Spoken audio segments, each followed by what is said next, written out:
Hello everybody, I am Akriti Kuthyala and welcome back to my channel. In today's lecture, we'll continue with the subject Steel Structure Design using Limit State Method. We were covering the topic Tension Members. The prerequisites for the subject are IS 800-2007 and steel tables of any standard publication. So far, we've covered an introduction to IS 800-2007, bolted connections, welded connections, and in tension members. We've covered introduction to tension members, application of tension members, types of tension members, net area of a section, effective net area, and numerical problems based on net area and effective net area. Then we've covered types of failures in a tension member and design strength of tension members. In today's lecture, we'll be discussing a numerical problem based on analysis of tension members. So I request you to go through the videos based on design of tension members, design strength of tension members, because we'll be using all those clauses here to analyze a tension member. So let's start. An ISA 90 by 60 by 6 mm angle of Fe 410 grade steel is connected to a 10 mm thick gusset plate by weld as shown in the figure. Calculate the design to tensile strength of the angle if the gusset plate is connected to the longer leg or the shorter leg. तो यहाँ पे एक ही question में हमें दो different चीजें पूछी गई हैं. तो पहले क्वेश्चन को देखते हैं. आपको बोला गया है कि एक ISA मतलब एक सिंपल एंगल हमने 90 by 60 by 6 mm का अटैच किया है एक गसेट प्लेट से जिसकी थिकनेस कितनी है 10 mm की गसेट प्लेट है. अब इस गसेट प्लेट पे आप देख सकते हैं यहाँ पे हमने 90 by 60 by 6 का एंगल लगाया है और अगर आप उसको साइड व्यू देखें या फ्रंट व्यू देखें तो आप देख सकते हैं कि यहाँ पे वेल्ड हो रखा है. अब वेल्ड की हमें डायमेंशन नहीं दे रखी है कि size of the weld is not given to us, पर हमें क्या दे रखा है, हमें ओवरलैप लेंथ दे रखी है which is equal to 75 mm.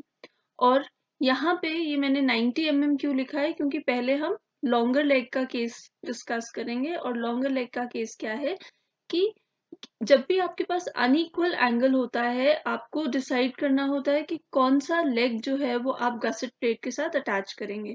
हमने शेयर लैग इफेक्ट से देखा था कि इट इज ऑलवेज एडवाइजेबल कि शेयर लैग को मिनिमाइज करने के लिए हम कौन सी लेग अटैच करते हैं. शेयर लैग को मिनिमाइज करने के लिए हम लॉन्गर लेग को कनेक्ट करते हैं और जो आउटस्टैंडिंग लेग होती है वो हमेशा क्या होती है, शॉर्टर लेग होती है. बट यहाँ पे for the purpose of this question हमें क्या बोला गया है, आप दोनों चेक कीजिए. आप एक बारी लॉन्गर लेग अटैच कीजिए गसेट प्लेट से और दूसरी बारी आप शॉर्टर लेग अटैच कीजिए. So just for the sake of this question हम ये डिस्कस करेंगे. अदरवाइज ये हमारा सेट रूल है कि लॉन्गर लेग हम कनेक्ट करते हैं और शॉर्टर लेग को हम आउटस्टैंडिंग रखते हैं. तो यहाँ पे अब फर्स्ट केस अगर हम डिस्कस करें तो ये डायमेंशन क्या हो जाएगी, this dimension will be equal to 90 mm क्योंकि ये कनेक्टेड लेग है. हम लॉन्गर लेग वाला केस पहले कर रहे हैं और ये जो डायमेंशन है ये कितना हो जाएगा, इक्वल टू 60 mm. तो हम इस केस को देखते हैं. अब हमें क्या बोला गया है, हमें बोला गया है कैलकुलेट द डिजाइन स्ट्रेंथ. यहाँ पे वो बोल रहा है कि डिजाइन स्ट्रेंथ हमें बताइए. तो ये कैसा क्वेश्चन है, ये एनालिसिस का क्वेश्चन है. डिजाइन के क्वेश्चन में और एनालिसिस के क्वेश्चन में ये डिफरेंस होता है कि डिजाइन के क्वेश्चन में हम एंगल भी खुद से डिसाइड करेंगे कि हमें कौन सा एंगल यूज करना है. तो पहले तो देख लेते हैं एंगल की जो हमें इंफॉर्मेशन है. हमें एंगल 90 by 60 by 6 का दे रखा है. अगर आप स्टील टेबल्स को रेफर करें तो ISA 90 by 60 और 6 mm का है. तो यहाँ पे आप देख सकते हैं स्टील टेबल में हमारे पास चार थिकनेसेस दे रखी है, 6, 8, 10 और 12. तो आपने देखना है आप कौन सी थिकनेस का एंगल यूज कर रहे हैं. तो हम 6 mm का एंगल यूज कर रहे हैं. तो 6 mm के एंगल के लिए आपको सेक्शनल एरिया दे रखा है 8.65 सेंटीमीटर स्क्वायर. सो मैं सिंपली लिख सकती हूँ AG equal to 8.65 centimetre square. पर अगर आप देखें हम सारी वैल्यूज जो हैं वो mm की टर्म्स में करते हैं तो हम इसे कन्वर्ट करेंगे mm स्क्वायर में. So it can be converted into mm square by multiplying by 100 से आप मल्टीप्लाई करेंगे तो आपके पास आ जाएगा 865 mm स्क्वायर. तो ग्रॉस एरिया इस एंगल का कितना है, 865 mm स्क्वायर, जो हमने कहाँ से लिया है, स्टील टेबल से लिया है. एक और चीज, क्योंकि हमें ग्रेड ऑफ स्टील दे रखा है Fe 410, तो हम बता सकते हैं कि Fu की वैल्यू कितनी होगी 410 न्यूटन पर मिलीमीटर स्क्वायर और Fy की वैल्यू कितनी होगी 250 न्यूटन पर mm स्क्वायर. तो ये बेसिक डिटेल्स हैं जो हमें क्वेश्चन से मिली हैं. Now, as per clause 6.1 of IS 800/2007, हम क्या करते हैं, हम एक फैक्टर डिजाइन टेंशन जो आप अप्लाई करेंगे अपने मेंबर पे, वो किससे कम होनी चाहिए, design strength of the member से कम होनी चाहिए। अब ये डिजाइन स्ट्रेंथ हम कैसे कैलकुलेट करते हैं, ये design strength TD is calculated using 3 terms. तो 3 कौन से, हम फेलियर मोड्स देखते हैं, हम यील्डिंग देखेंगे, हम रप्चर देखेंगे और हम ब्लॉक शेयर चेक करेंगे। अब इसमें से जो भी मिनिमम वैल्यू आएगी वो हमारी डिजाइन स्ट्रेंथ हो जाएगी। तो हमें क्या करना है, हमें यील्डिंग की वैल्यू कैलकुलेट करनी है डिजाइन स्ट्रेंथ में, फिर हमें रप्चर की भी कैलकुलेट करनी है और हमें ब्लॉक शेयर की भी कैलकुलेट करनी है। फिर जो उससे मिनिमम वैल्यू है वो हमारी डिजाइन स्ट्रेंथ हो जाएगी और आप उसे लास्ट में चेक करेंगे, जो एप्लीकेबल फैक्टर्ड फोर्स है उससे आपका ये वैल्यू कम है कि ज्यादा है। हम क्या चाहते हैं, हम चाहते हैं कि जो फैक्टर्ड लोड आप अपने मेंबर पे अप्लाई कर रहे हैं वो आपकी डिजाइन स्ट्रेंथ से कम हो, तभी आपका स्ट्रक्चर सेफ है। तो सबसे पहले हम चेक करेंगे यील्डिंग के लिए। यील्डिंग के लिए हम क्लॉज यूज करते हैं 6.2, that is design strength due to yielding of gross section. अब क्लॉज 6.2 में आप देख सकते हैं कि आपको TDG क्या है, जो डिजाइन स्ट्रेंथ है ड्यू टू यील्डिंग, उसके लिए आपको दे रखा है AG into FY upon gamma M not. AG upon FY, sorry, AG into FY upon gamma M not हमने फॉर्मूला यूज करना है। तो अगर आप देखें तो इसमें हमें क्या क्या डिटेल्स चाहिए, हमें AG की वैल्यू चाहिए। AG की वैल्यू हमने अभी कैलकुलेट करी थी स्टील टेबल से। तो स्टील टेबल से हमारे पास AG की वैल्यू कितनी है, 865 mm स्क्वायर। AG है क्या, AG is the gross section of the member, जो भी आप मेंबर यूज कर रहे हैं। तो हम एक वेल्डेड कनेक्शन यूज कर रहे हैं और उसमें हमने एंगल सेक्शन यूज करा है, जिस एंगल सेक्शन की gross area is 865 mm square. FY, क्योंकि हम FE 410 ग्रेड यूज कर रहे हैं, तो FY will be equal to 250 newton पर mm square. Gamma M naught हम टेबल 5 से ले सकते हैं और गामा M नॉट की वैल्यू यील्डिंग के केस में विल बी इक्वल टू 1.1। तो ये हमारे पास सारी वैल्यूज हैं। अब हम सिंपली TDG कैलकुलेट कर सकते हैं। TDG will be equal to 865 into 250 divided by 1.1। तो आपके पास वैल्यू कैलकुलेट होके आती है इक्वल टू 196.6 इंटू 10⁻³ न्यूटन। अब यहाँ पे आप डेसिमल प्लेसेस भी बढ़ा सकते हैं। मैंने डायरेक्टली क्या लिख दिया है, 10⁻³ हम जनरली वैल्यू को सिंप्लीफाई करने के लिए उसको किलो न्यूटन में डिनोट करते हैं या किलो न्यूटन में यूज करते हैं। तो 196.6 किलो न्यूटन। तो ये हो गई आपकी वैल्यू यील्डिंग के केस में। तो हमने फर्स्ट केस सॉल्व कर लिया, हमने यील्डिंग के लिए वैल्यू कैलकुलेट कर ली। अब let's move on to the next step, that is calculate the design strength for rupture. अब आप रप्चर के लिए कैलकुलेट करेंगे। रप्चर के लिए हमारे पास क्लॉज होता है 6.3.3। हम ये वाला क्लॉज क्यों यूज कर रहे हैं, क्योंकि आप फिगर में देख सकते हैं कि हमें क्या दे रखा है, सिंगल एंगल दे रखा है जिसकी एक लेग कनेक्टेड है और दूसरी लेग कैसी है, आउटस्टैंडिंग है। तो ये कनेक्ट, अगर ये दोनों लेग्स कनेक्टेड होती तो फिर हमने इसे प्लेट की तरह ट्रीट करना था। हमने देखा है कि आप इस लेग को ओपन करके इसे एक प्लेट बना सकते हैं। हम इक्विवेलेंट प्लेट में कन्वर्ट कर देंगे अगर दोनों लेग्स कनेक्टेड होंगी, और फिर आप इसको सिंपली प्लेट की तरह सॉल्व कर सकते हैं यूजिंग क्लॉज 6.3.2, सॉरी 3.1। पर यहाँ पे क्योंकि एक आउटस्टैंडिंग लेग है हमारे पास, तो हम क्लॉज 6.3.3 यूज करेंगे। अब जब भी आप single angle connected with one leg use करते हैं तो हमें पता है कि हमें कौन सा इफेक्ट कंसिडरेशन में लेना होता है, शेयर लैग इफेक्ट कंसिडरेशन में लेना होगा। तो वो हमारे लिए कोड ने ऑलरेडी कर रखा है। हमें TDG की वैल्यू दे रखी है equal to TDN, I am sorry, 0.9 ANCFU upon gamma M1 plus beta AGOFY upon gamma M naught. तो यहाँ पे जो कनेक्टेड लेग है उसको वो रप्चर की तरह ट्रीट कर रहा है। तो यहाँ पे आप देख सकते हैं ये फॉर्मूला मैच कर रहा है आपके रप्चर से, और जो आउटस्टैंडिंग लेग है उसे वो ट्रीट कर रहा है यील्डिंग के लिए। तो ये फॉर्मूला मैच करता है यील्डिंग के लिए। अब बीटा क्या है, beta is the shear lag factor.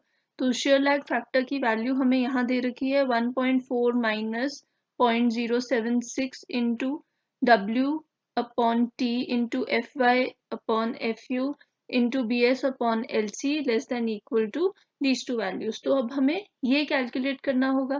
पहले हम देखते हैं कि ए एन सी क्या है, ए जी ओ क्या है और बीटा क्या है। So let's start. अब ए एन सी क्या है, कनेक्टेड लेग का जो आपके पास नेट एरिया आएगा। तो ये हम प्रीवियस लेक्चर्स में देख चुके हैं। जब भी हम नेट एरिया कैलकुलेट करते हैं तो हम कहाँ तक जाएंगे, सेंटर ऑफ दिस पॉइंट तक जाएंगे। तो आपने क्या करना है, आपने simply 90 minus T by two, T by two क्या है, जो भी थिकनेस है आपके मेंबर की उसको माइनस कर देना है, उसके हाफ को, और मल्टीप्लाई कर देना है बाय टी, मतलब थिकनेस से आपने मल्टीप्लाई कर देना है। फॉर मोर डिटेल्स आप वीडियो देख सकते हैं और नेट एरिया और न्यूमेरिकल प्रॉब्लम सॉल्व कर सकते हैं बेस्ड ऑन दैट। तो 90 माइनस टी, टी हमारे पास 6 है डिवाइडेड बाय 2, और किससे मल्टीप्लाई कर देंगे हम, 6 से। So this calculates to be equal to 522 mm²। अब क्योंकि ये वेल्डेड कनेक्शन है तो वेल्डेड कनेक्शन में जो नेट एरिया है वही किसके इक्वल होता है, ग्रॉस एरिया के भी इक्वल होता है। तो यहाँ पे हम कोई भी बोल्ट की वजह से रिडक्शन नहीं कर रहे हैं, कोई सब्ट्रैक्शन नहीं कर रहे हैं बोल्ट होल की वजह से, क्योंकि ये वेल्डेड कनेक्शन है। नेक्स्ट है आपके पास AGO. AGO is the gross area of the outstanding leg. So this is equal to 60, जो भी outstanding leg की width है, minus t by 2, जो भी thickness है आपके member की उसका half into t. So I can write this as 60 minus 6 by 2 into 6. तो ये calculate होके आता है 342 mm²। तो ये इम्पोर्टेंट है। हमारे पास ए एन सी की वैल्यू अब आ गई है, हमारे पास ए जी ओ की वैल्यू आ गई है। एफ यू हमें पता है 410 है, एफ वाई हमें पता है 250 है। गामा एम वन टेबल 5 से हमारे पास 1.125 आई मीन 1.25 है, और gamma M naught is equal to 1.1। तो ये वैल्यूज हमारे पास है। अब हमें बचा है कैलकुलेट करना बीटा। तो बीटा के लिए कोड एक और हमें फॉर्मूला दे रहा है। अब इस फॉर्मूला में देखते हैं W क्या है। W is the leg, the width of the outstanding leg या length of the outstanding leg. हमारे पास W की वैल्यू कितनी हो जाएगी, W will be equal to 60, क्योंकि आउटस्टैंडिंग लेग कितनी लेंथ की है, 60 mm की है। T क्या है, T is the thickness of the member which is equal to 6 mm। Fy जैसे हमने अभी बोला, Fy is equal to 250 mm per newton per mm², और Fu किसके इक्वल है, 410 न्यूटन पर mm²। अब बात आती है BS की। BS होता है शेयर लैग विड्थ। तो शेयर लैग विड्थ अगर आप वेल्डेड कनेक्शंस देखें फिगर 6 में आपके कोड के, तो वो किसके इक्वल है, आउटस्टैंडिंग लेग के इक्वल है। So I can simply write BS is equal to 60 mm, क्योंकि ये कैसा है, वेल्डेड कनेक्शन है। और लास्ट हमारे पास बचता है LC। LC क्या होता है, LC इज द लेंथ, जो या अगर आप बोल्टेड कनेक्शन यूज कर रहे हैं तो जो आउटर मोस्ट बोल्ट्स हैं उनके बीच की लेंथ, या फिर अगर आप वेल्डेड कनेक्शन यूज कर रहे हैं तो जो भी लॉन्गिट्यूडनल वेल्ड लंबा वाला होगा, जो लॉन्गर लॉन्गिट्यूडनल वेल्ड होगा, उसकी वैल्यू को हम कितना मान लेंगे, इक्वल टू LC। तो ये जो लेंथ है यहाँ पे, ये हमारे पास किसकी इक्वल हो गई है, LC, और हमें ये फिगर में दे रखा है इक्वल टू 75 mm। तो LC में कितना लिख सकती हूँ, 75 mm। अब हमारे पास सारी वो वैल्यूज हैं जो हमें बीटा कैलकुलेट करने के लिए रिक्वायर्ड हैं। तो हमारे पास ये फॉर्मूला है, let's substitute the values in beta. तो अगर आप बीटा का फॉर्मूला देखें तो 1.4 माइनस 0.076, W किसके इक्वल है, आउटस्टैंडिंग लेग की लेंथ के इक्वल है, which is 60 divided by T। T is the thickness 6 mm, Fy is 250 और Fu is 410 into BS। BS is the shear lag length। तो BS की वैल्यू हमने calculate की थी इक्वल टू 60 mm, जो फिर से किसके इक्वल है, आउटस्टैंडिंग लेग की इक्वल है, क्योंकि वेल्डेड कनेक्शन है हमारे पास, divided by LC। LC overlap length है, या फिर आप सिंपली बोल सकते हैं कि जो भी आपके पास लॉन्गर लेंथ है वेल्ड की, जो भी लॉन्गर वेल्ड है उस केस में। अब ये हम क्यों इम्पोर्टेंट है कि हम लॉन्गर लेग लें, कई बार आपके पास क्वेश्चन ऐसा आ सकता है जिसमें दो डिफरेंट लेंथ्स हों। एक जगह आपके पास ये शॉर्टर लेंथ है लॉन्गिट्यूडनल बेल्ट की, एक जगह लॉन्गर लेंथ है, तो हमने कौन सी लेनी है, हमेशा हम लॉन्गर लेंथ लेंगे। बट इस पर्टिकुलर क्वेश्चन में हमें दोनों बेल्ट्स क्या दिए हैं, इक्वल दिए हैं, इसलिए हम इस पे ज्यादा वो नहीं करेंगे। अब देखिए, अब ये आपके पास आता है कैलकुलेट होके बीटा इक्वल टू 1.029। तो जब हमने ये सारी वैल्यू सब्स्टिट्यूट करी और कैलकुलेट किया, this calculates to be equal to 1.029। पर हमें कोड ने और भी दो चीजें दे रखी है। हमें कोड बोलता है कि चेक कीजिए कि इससे बड़ा होना चाहिए, 0.7 से बड़ा होना चाहिए और इस वैल्यू से छोटा होना चाहिए। So let's calculate. अगर मैं F U upon gamma M one into gamma M naught upon F Y calculate करती हूँ, तो F U is equal to 410, gamma M one is equal to 1.25, gamma M naught is equal to 1.1 और F Y किसके equal है, 250 के equal है। तो ये कैलकुलेट होके आता है हमारे पास 1.4432। तो ये वैल्यू इसके इक्वल है और 0.7 तो 0.7 ही रहेगा। अब हमें क्या बोला गया है, हमें बोला गया है कि चेक कीजिए कि बीटा जो है वो 0.7 से बड़ा है या उसके इक्वल है या फिर 1.4432 के इक्वल है या उससे छोटा है। तो आप देख सकते हैं कि हमारी वैल्यू इस रेंज के विद इन आई है, इसलिए हम बीटा को कितना ले सकते हैं, beta can be taken equal to 1.029। अगर बीटा इस रेंज में फॉल नहीं कर रहा है तो मतलब हमने जो सेक्शन चूज किया है वो करेक्ट नहीं है, आपको रीडिजाइन करना होगा। बट यहाँ पे क्योंकि ये फॉल कर रहा है, सो वी विल प्रोसीड। अब हमने ये बीटा की वैल्यू कैलकुलेट कर दी, तो अब वापस आ जाते हैं अपने इस फॉर्मूला पे, क्योंकि अब बीटा ही बचा था हमें कैलकुलेट करने को, हमें बीटा की वैल्यू भी मिल गई है। So now we will calculate T D N. तो हमारे पास ये सारी वैल्यूज हैं, हमें सब्सटीट्यूट करके टी डी एन की वैल्यू कैलकुलेट कर देते हैं। तो 0.9 ए एन सी की वैल्यू है 522, FU is equal to 410, gamma M1 is equal to 1.25। हमने टेबल 5 से लिया है ये, this is from table 5 of the IS code IS 800 2007। Beta हमने कैलकुलेट किया था 1.029, AGO हमने कैलकुलेट किया है 342, FY is given to us equal to 250 और gamma M not again table 5 से हमने लिया है इक्वल टू 1.1। सो ये सब कैलकुलेट होके आता है हमारे पास 234 into 10 to the power 3 newton. अब क्योंकि ये फोर्स है तो न्यूटन में आ रहा है, हम इसे कन्वर्ट कर देंगे किलो न्यूटन में, which will be equal to 234 kilo newton.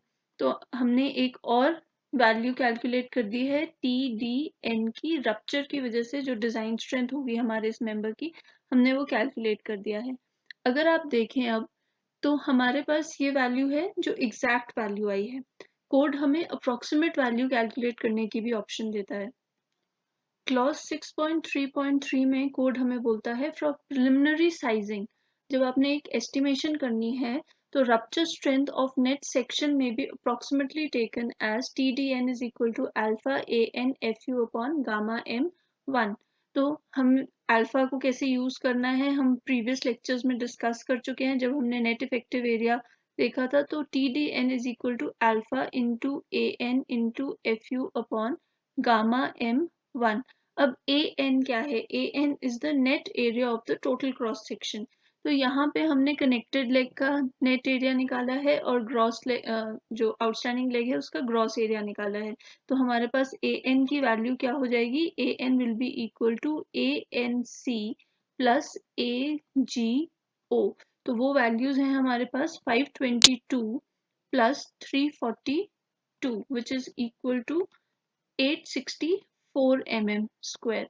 तो ये हमारे पास ए एन की वैल्यू आ गई है। मैंने क्या किया है, मैंने सिर्फ कनेक्टेड लेग और ग्रॉस लेग के नेट एरियाज को ऐड कर दिया है, तो ए एन आ गया।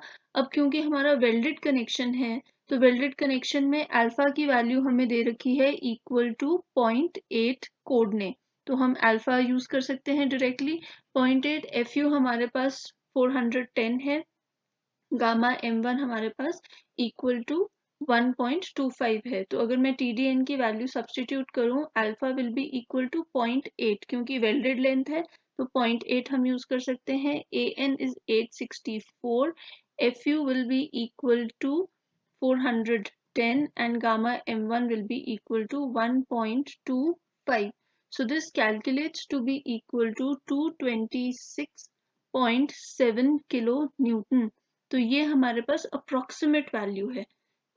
प्लीज ध्यान दें कि ये कैसी वैल्यू है, अप्रोक्सीमेट वैल्यू है. अब ये क्यों इम्पोर्टेंट है हमारे लिए, ये हमें पूछी जा सकती है एमसीक्यू फॉर्म में या फिर शॉर्ट आंसर क्वेश्चंस में, जहाँ पे आपको 5 मार्क्स का क्वेश्चन पूछना हो, कोड क्वेश्चन, या फिर आपको एमसीक्यू के फॉर्म में पूछना हो, कोई टीडीएन कैलकुलेट करो, तो वो आपसे अप्रोक्सीमेट वैल्यू पूछी जा सकती है. अब एएन अगर वेल्डेड कनेक्शन है तो मुझे एएनसी और एजीओ निकालने की जरूरत नहीं है. मैं डायरेक्टली कौन सी वैल्यू यूज कर सकती हूँ जो हमें स्टील टेबल से आई थी, 865. हमने 864 कैलकुलेट किया है वहां पे, और यहाँ पे कितना आ रहा है हमारे पास 865. और 864 भी इसलिए आ रहा है क्योंकि हमने अप्रोक्सीमेशन करी है जब हम कैलकुलेशन कर रहे थे. तो यहाँ पे आप ए एन वेल्डेड कनेक्शन के केस में डायरेक्टली स्टील टेबल से जो वैल्यू है वो ले सकते हैं. बोल्टेड कनेक्शन के केस में हाउएवर आपको ये फॉर्मूला यूज करना पड़ेगा. ANC कैलकुलेट करना होगा और AGO भी कैलकुलेट करना होगा. So this is for short answer questions and MCQ questions. तो ये इंपॉर्टेंट है MCQ पॉइंट ऑफ व्यू से या short answer question point of view से. तो अप्रोक्सीमेट स्ट्रेंथ हमने कैलकुलेट की है. आप देख सकते हैं यहाँ पे हमारे पास अप्रोक्सीमेट स्ट्रेंथ आई है 226.7, और जो हमने डिटेल्ड वैल्यू कैलकुलेट की थी वो 234 किलो न्यूटन थी. तो जो वैल्यू है उसमें बहुत ज़्यादा डिफरेंस नहीं है. स्लाइटली 10 अगर आप रखें तो अप्रोक्सीमेटली 10 किलो न्यूटन का डिफरेंस है. यहाँ पे मैं एक और चीज मेंशन करना चाहूंगी कि this is 10 to the power -3, तभी हम ये इस वैल्यू को डायरेक्टली किलो न्यूटन में लिख रहे हैं, अदरवाइज ये वैल्यू न्यूटन में आएगी. So let's move on to block shear. Block shear clause 6.4 से हम obtain करते हैं. तो clause 6.4 हमें देता है bolted connections के लिए, पर welded connections के लिए भी हम same formula use कर सकते हैं, क्योंकि welded connection में हमें कोई special formula नहीं दिया. हम सिर्फ इसी formula को एक different तरीके से apply करेंगे यहाँ पे bolted connection के लिए, जिसमें concept same रहेगा, concept नहीं change होगा. तो यहाँ पे अगर आप देखें तो मुझे AVG, AVN, ATN और ATG की वैल्यू कैलकुलेट करनी है. अब ब्लॉक शेयर में हम कह रहे हैं कि ये पूरा का पूरा जो प्लेन है ये क्या कर जाएगा, शेयर कर जाएगा. तो पहले डिसाइड कर लेते हैं कौन सा प्लेन शेयर प्लेन है और कौन सा प्लेन आपका टेंशन प्लेन है. तो ये प्लेन है आपके पास, ये कैसा प्लेन है, ये शेयर प्लेन है. और ये वाला प्लेन भी कैसा प्लेन है, शेयर प्लेन है. तो हमारे पास दो शेयर प्लेन्स हैं और हमारे पास एक टेंशन प्लेन है. और टेंशन प्लेन कौन सा है, टेंशन प्लेन ये ट्रांसवर्स वेल्ड के अलोंग जो एक्ट कर रहा है, ये हमारा टेंशन प्लेन है. तो अब यहाँ पे हम नहीं डिटरमिन कर सकते कि कौन सा प्लेन डिसाइडिंग प्लेन होगा और कौन से कहाँ पे फेलियर अकर करेगा. तो हम क्या करते हैं, हम सिंपली दोनों जो फॉर्मूले दे रखे हैं हमें, इन दोनों फॉर्मूले से कैलकुलेट कर लेते हैं. अब यहाँ पे AVG मतलब शेयर प्लेन को हमने किस में लिया है, यील्ड में लिया है, और जो टेंशन प्लेन है उसको हमने रप्चर में लिया है. इस पर्टिकुलर फॉर्मूला में नीचे हमने क्या किया है, शेयर प्लेन को रप्चर में लिया है, और जो दूसरा प्लेन है टेंशन प्लेन है उसे हमने यील्ड में लिया है. तो टी से मुझे क्या पता चल रहा है कि ये किस प्लेन की बात हो रही है, ये टेंशन प्लेन की बात हो रही है, और वी से मुझे पता चल रहा है कि ये किस प्लेन की बात हो रही है, शेयर प्लेन की बात हो रही है. तो हम सिंपली इसको क्या बोल देते हैं, TDB1 और TDB2. मैं दोनों की वैल्यू कैलकुलेट करूंगी और दोनों में से जो भी मिनिमम वैल्यू आएगी मैं उस वैल्यू को अपनी डिजाइन स्ट्रेंथ अज्यूम कर लूंगी. So first of all let's calculate AVG. तो AVG कैसे कैलकुलेट करेंगे, जो भी आपका शेयर प्लेन के अलोंग लेंथ है उसे आप थिकनेस ऑफ द प्लेट से मल्टीप्लाई कर देंगे. यहाँ पे मैं आपको बताना चाहूंगी क्योंकि ये वेल्डेड कनेक्शन है, तो एक्चुअली हमें क्या करना चाहिए, हमें जो भी वेल्ड लेंथ है अगर मैं उसको LW1 बोल दूं, उसे हमें साइज ऑफ द वेल्ड से मल्टीप्लाई करना चाहिए. पर साइज ऑफ द वेल्ड हमारे पास अवेलेबल नहीं है, क्वेश्चन में हमें नहीं दिया है. तो अगर साइज ऑफ द वेल्ड ना दिया हो तो हम सिंपली क्या कर लेते हैं, हम इससे जो भी वेल्ड लेंथ है उसको मल्टीप्लाई कर देते हैं थिकनेस ऑफ द मेंबर से. तो हम LW1 इंटू टी करेंगे. अब जो शेयर प्लेन है, हमारे पास 2 शेयर प्लेन्स है और दोनों में वेल्ड लेंथ कितनी है, इक्वल है 75 mm के। अगर यहाँ पे डिफरेंट होती तो मुझे ऐसे कैलकुलेट करना पड़ेगा LW1 प्लस LW2, मतलब मुझे दोनों डिफरेंट वैल्यूज को यूज करना होगा और मल्टीप्लाई करूंगी मैं थिकनेस ऑफ द मेंबर से या फिर size of the weld, whichever is given to me. तो ये हो गया AVG। अब ग्रॉस एरिया क्योंकि मैं कैलकुलेट कर रही हूँ तो हमने कुछ भी डिडक्शन नहीं किया है। LW1 इस केस में 75 है और LW2 भी इस केस में कितना है, इक्वल टू 75 mm, और T की वैल्यू है equal to 6 mm। So this calculates to be equal to 900 mm square. यहाँ पे LW1 मैं इसे एज्यूम कर रही हूँ, ये लेंथ है हमारी LW1 और नीचे वाली लेंथ है हमारी LW2। अब आप देखें क्योंकि ये वेल्डेड कनेक्शन है तो हमें कोई भी नेट एरिया के लिए डिडक्शन करने की ज़रूरत नहीं है। तो फॉर वेल्डेड कनेक्शंस, क्योंकि ये वेल्डेड है कनेक्शन, हम क्या बोल सकते हैं, हम बोल सकते हैं AVG is equal to AVN। Net area और ग्रॉस एरिया क्या है, सेम है। नेक्स्ट आता है हमारे पास ATG। तो ATG हम कैसे कैलकुलेट करेंगे, जो भी टेंशन वाला प्लेन है उसमें आप वेल्ड की लेंथ लेंगे, इसे हम बोल देते हैं LW3, और यहाँ पे आप इसको किससे मल्टीप्लाई कर देंगे, आप इसको थिकनेस ऑफ द प्लेट से मल्टीप्लाई कर देंगे। अगर आपके पास साइज ऑफ द वेल्ड है तो आप साइज ऑफ द वेल्ड भी यूज कर सकते हैं। अब यहाँ पे नोट क्या करना है, क्योंकि हमने लॉन्गर प्लेट अटैच करी है, लॉन्गर लेग अटैच करी है, तो हम लॉन्गर लेग की वैल्यू लेंगे। अगर यहाँ पे शॉर्टर लेग अटैच होती तो यहाँ पे मैंने क्या लेना था, शॉर्टर लेग की वैल्यू। सो 90 into 6 which is equal to 540 mm। Again क्योंकि ये वेल्डेड कनेक्शन है तो ATG जो टेंशन मेंबर का ग्रॉस एरिया है वही टेंशन मेंबर का नेट एरिया भी होगा, तो ATG is equal to ATN। so now I can calculate DB1 TDB1, so that is equal to AVG-FY upon root 3 gamma m naught plus 0.9 ATN FU upon gamma m1। so AVG की value हमारे पास है 900 into 250 divided by 1.1 root 3 plus 0.9 ATN is equal to 540 into 410 upon 1.25। सो ये value हमारे पास आती है equal to 277.5 into 10 to the power 3 newton. अब again मैं इसको किलो न्यूटन में कन्वर्ट कर रही हूँ, which will be equal to 277.5 kilo newton. तो ये आ गई मेरे पास वैल्यू TDB1 की, मतलब मैंने फर्स्ट फॉर्मूला यूज करके ये डिजाइन स्ट्रेंथ कैलकुलेट कर ली है ब्लॉक शेयर में। अब मैं सेकेंड फॉर्मूला यूज करूंगी और सेम वैल्यू कैलकुलेट करूंगी TDB2 की। So formula is 0.9 AVN FU upon root 3 gamma m1 plus ATG FY upon gamma m naught। So 0.9 into AVN is equal to 540 into 410 upon root 3 into 1.25। I'm sorry, this will be equal to 900 plus ATG हमारे पास है 540 into 250 upon 1.1। सो ये calculate होके आता है 276.12 into 10 to the power 3 newton, और मैं इसे लिख सकती हूँ 276.12 किलो न्यूटन। तो ये आ गई मेरे पास TDB2 की वैल्यू। अब हमने इनमें से कौन सी वैल्यू ले लेनी है, मिनिमम वैल्यू ले लेनी है।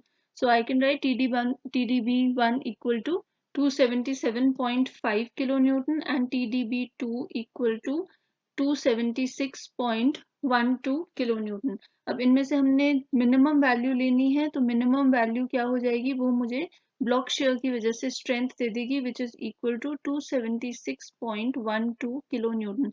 आप इस पर्टिकुलर केस में देख सकते हैं कि जो वैल्यूज आई हैं वो बहुत ही क्लोज वैल्यूज हैं, तो हमें दोनों ही फॉर्मूले को चेक करना होगा, तभी आप मिनिमम वैल्यू ऑब्टेन कर सकते हैं। अब ये आ गया हमारे पास ब्लॉक शेयर की वजह से। अब हम अपने फर्स्ट स्लाइड पे जा सकते हैं वापस। हमें क्या करना है, हमें यील्ड, रप्चर और ब्लॉक शेयर में से जो भी मिनिमम वैल्यू है वो वैल्यू चूज करनी है, and that will be my design strength of this member.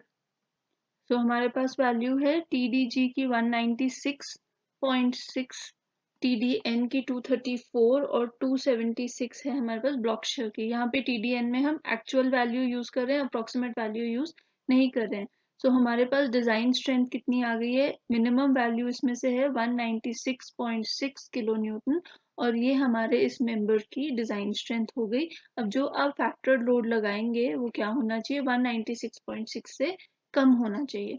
सो ये तो बात होगी फर्स्ट केस की। अब बात करते हैं सेकंड केस की, जिस केस में हम क्या कर रहे हैं, हम शॉर्टर लेग लगा रहे हैं गसेट प्लेट को। तो यहाँ पे हमने 60 mm वाली लेग जो है वो कनेक्ट करी है, और आउटस्टैंडिंग लेग कौन सी कर दी है, 90 mm वाली। तो this will be equal to 90 mm। अब हमें क्या करना है, हमें सारे के सारे स्टेप्स रिपीट करने हैं। तो we will start with calculating the net connections. तो ANC जो कनेक्टेड लेग है उसका नेट एरिया क्या हो जाएगा, ANC will be equal to 60 minus 6/2 मतलब T/2 into 6 which is equal to 342 mm square। वैसे ही जो आउटस्टैंडिंग लेग है उसकी ग्रॉस लेंथ क्या हो जाएगी, ग्रॉस एरिया क्या हो जाएगा, 90 minus 6/2 into 6 which is equal to 522 mm square। जो टोटल एरिया है AG, अगर आप एंगल का लें तो वो हम अगेन स्टील टेबल से ले सकते हैं, which will be equal to 865 mm square. अब हमें कैलकुलेट करना है, फर्स्ट हम यील्ड में कैलकुलेट करेंगे। तो यील्ड का फॉर्मूला होता था हमारे पास क्लॉज 6.2 से TDG equal to FUAG upon gamma M naught. तो ये कैलकुलेट होके आएगा आपके पास, FU is 410 into 865 upon 1.1 which calculates to be equal to 196.6 kilo Newton. अब मैं डायरेक्टली किलो न्यूटन में लिख रही हूँ क्योंकि यहाँ पे मैं क्या लिख सकती हूँ, 10⁻³ तो ये हमारे पास जो यील्ड स्ट्रेंथ है वो आ गई है TDG इक्वल टू 196.6। अब हम कैलकुलेट करेंगे नेक्स्ट क्लॉज से, क्लॉज 6.3.3 से रप्चर स्ट्रेंथ। तो rupture strength will be equal to 0.9 ANC gamma M1 FU plus beta AGO FY gamma M naught. तो हमें कैलकुलेट करना होगा पहले बीटा की value which is equal to the value given here. अब यहाँ पे हमने सिर्फ देखना है कि W जो है वो आउटस्टैंडिंग लेग की लेंथ हो जाएगी। आउटस्टैंडिंग लेग की लेंथ कितनी है, 90 mm। T वही रहेगा 6 mm, FU 410, FY 250। BS again किसके इक्वल हो जाएगा, आउटस्टैंडिंग लेग की लेंथ के इक्वल हो जाएगा, जो यहाँ पे कितनी है 90 mm, क्योंकि हमने शॉर्टर लेग से कनेक्ट करा है। LC की वैल्यू अभी भी सेम रहेगी, जो भी लॉन्गर वेल्ड है, लॉन्गिट्यूडनल वेल्ड, यहाँ पे क्योंकि दोनों वेल्ड सेम है तो किसके इक्वल हो जाएगी, 75 mm के इक्वल। तो जब आप इन वैल्यूज को सब्सटीट्यूट करते हैं, आप बीटा कैलकुलेट करते हैं इक्वल टू 0.566। अब हमें प्रीवियस केस से पता है कि ये जो वैल्यू है ये आती है 1.44 के इक्वल, और हमें क्या होना चाहिए, वैल्यू ग्रेटर देन 0.7। तो एज पर कोड हमारी वैल्यू होनी चाहिए 0.7 के इक्वल या उससे बड़ी, और 1.44 से छोटी या उसके इक्वल, और इसके बीच में हमारा बीटा फॉल करना चाहिए। बट इस पर्टिकुलर केस में हमारा जो बीटा है वो लेस आ रहा है, जो हमने यहाँ पे वैल्यू, जो हमें यहाँ पे रेंज दे रखी है। पर क्योंकि हमें ये क्वेश्चन सॉल्व करने के लिए बोला गया है तो हम इसको क्या अज्यूम कर लेंगे, we will assume beta equal to 0.7। पर एक्चुअल में क्या होना चाहिए था, एक्चुअल में क्योंकि बीटा आपका इस रेंज में फॉल नहीं कर रहा है तो आप इसको रीडिजाइन करेंगे। तो अगर आपका क्वेश्चन में इस तरीके का वैल्यू आ जाता है फील्ड में तो आप उसको क्या लिख देंगे, रीडिजाइन करेंगे। बट क्योंकि मुझे यहाँ पे स्पेसिफिकली बोला गया है इस क्वेश्चन को सॉल्व करने के लिए, तो मैं अज्यूम क्या कर रही हूँ, मैं मिनिमम वैल्यू बीटा की अज्यूम कर लूंगी। So now I can calculate TDN। So I can write TDN is equal to 0.9, ANC is 342, FU is 410, gamma M1 is equal to 1.25, plus beta मैंने अज्यूम करा है 0.7, बट एक्चुअल में ये क्या होना चाहिए था, रीडिजाइन होना चाहिए था. Fy is 250 and AGO is 520, 2 divided by 1.1. सो ये वैल्यू कैलकुलेट आती है डायरेक्टली किलो न्यूटन में 184 किलो न्यूटन. अब यहाँ पे आप देख सकते हैं कि जो आपकी शेयर लैग इफेक्ट है, क्योंकि आपने छोटी लेग कनेक्ट करी थी, तो आपका जो ये रप्चर की स्ट्रेंथ है ये कंसिडरेबली डिक्रीज कर गई है. पिछले केस में हमारे पास ये वैल्यू आई थी 234 किलो न्यूटन, और यहाँ पे हमारे पास वैल्यू आ रही है 184 किलो न्यूटन. तो 50 किलो न्यूटन से हमारी वैल्यू डिक्रीज कर गई है जस्ट बिकॉज हमने इस शॉर्टर लेग को कनेक्ट किया है और लॉन्गर लेग को आउटस्टैंडिंग लेग रखा है. तो यहाँ पे हम डिफरेंस देख सकते हैं जो हम बात कर रहे थे शेयर लैग इफेक्ट की वजह से. अब बात करते हैं ब्लॉक शेयर की. सो पहले हम वैल्यूज कैलकुलेट कर लेते हैं. AVN और AVG वो दोनों इक्वल होंगे क्योंकि हमारे पास जो कनेक्शन है वो वेल्डेड कनेक्शन है. So this will be equal to जो भी आपके पास शेयर प्लेन है, शेयर प्लेन और टेंशन प्लेन अभी भी सेम रहेगा. सो शेयर प्लेन की लेंथ कितनी है 75 mm, और दो शेयर प्लेन्स हैं हमारे पास, इसलिए मैंने 75 दो बार ऐड किया है क्योंकि दोनों में जो लॉन्गिट्यूडनल वेल्ड है उसकी लेंथ सेम है. So this calculates to be equal to 900 mm square. अब बात आती है ATG और ATN की, टेंशन प्लेन का नेट एरिया और ग्रॉस एरिया. अब वो क्या होगा, ये वाला जो ट्रांसवर्स वेल्ड है उसकी जो एरिया है that will be the area for the tension plane, gross area भी और नेट एरिया भी. तो यहाँ पे क्योंकि हमने शॉर्टर लेग कनेक्ट करी है तो मेरी वैल्यू हो जाएगी 60 into 6 which is equal to 360 mm square. अब आप TDB1 कैलकुलेट कर सकते हैं, तो मैं डायरेक्टली यहाँ पे वैल्यूज लिख रही हूँ. That will B 900 into 250 divided bye √3 into 1.1 plus 0.9 into 360. आप ये कोड से फॉर्मूला देख सकते हैं, मैं डायरेक्टली वैल्यूज लिख रही हूँ, upon 1.25. So this calculates to be equal to 224.36 kilo Newton. मैंने इसे किलो न्यूटन में भी डायरेक्टली कन्वर्ट कर दिया है. तो आपको क्या करना है, आपको सिंपली इसे भी मल्टीप्लाई करना है 10 to the power -3 से, और इसे भी मल्टीप्लाई करना है 10 to the power -3 से, और आपके पास डायरेक्टली वैल्यू किसमें आ जाएगी, किलो न्यूटन में. तो TDB1 हमने कैलकुलेट कर लिया है. सिमिलरली TDB2 कैलकुलेट करते हैं. TDB2 will be equal to 0.9 into 900 into 410 divided by √3 into 1.25 plus 360 into 250 upon 1.1. Again 10 to the power -3 से आप दोनों को मल्टीप्लाई कर सकते हैं. तो आपके पास वैल्यू डायरेक्टली किलो न्यूटन में आ जाएगी. That will be equal to 235.21. तो TDB2 हमारे पास 235.21 किलो न्यूटन है, और TDB1 हमने लास्ट स्लाइड में कैलकुलेट किया था इक्वल टू 224.36 किलो न्यूटन. इसमें से हम मिनिमम वैल्यू लेंगे. minimum value is equal to TDB which is equal to 224.36 kilo newton. तो अब हमने तीनों के लिए वैल्यू कैलकुलेट कर ली है, यील्ड, रप्चर और block share, which are 196.6 kilo Newton for yield, 184 kilo Newton for rupture and 224.36 kilo Newton for block share. तो हमारे पास जो TD की वैल्यू है वो इसमें से मिनिमम वैल्यू होगी which is equal to 184 kilo newton. तो अगर आप शॉर्टर लेग कनेक्ट करते हैं तो आपके पास जो डिजाइन स्ट्रेंथ आती है वो आती है 184 किलो न्यूटन के लिए शॉर्टर लेग के केस में. पर जब हमने, और ये भी हमने अभी अज्यूम करा है कि बीटा किसके इक्वल है, 0.7 के इक्वल. एक्चुअल में हम इसे डिजाइन नहीं कर सकते थे. और अगर आप दूसरा केस देखें तो उसमें हमारे जब आप लॉन्गर लेग कनेक्ट करते हैं तो आपके पास 196.6 किलो न्यूटन आती है जब लॉन्गर लेग कनेक्टेड थी, और आप देख सकते हैं कि वैल्यू क्या है, लॉन्गर लेग के लिए ज्यादा है. So I hope this lecture was useful to you. We covered analysis of tension member, a numerical problem based on it.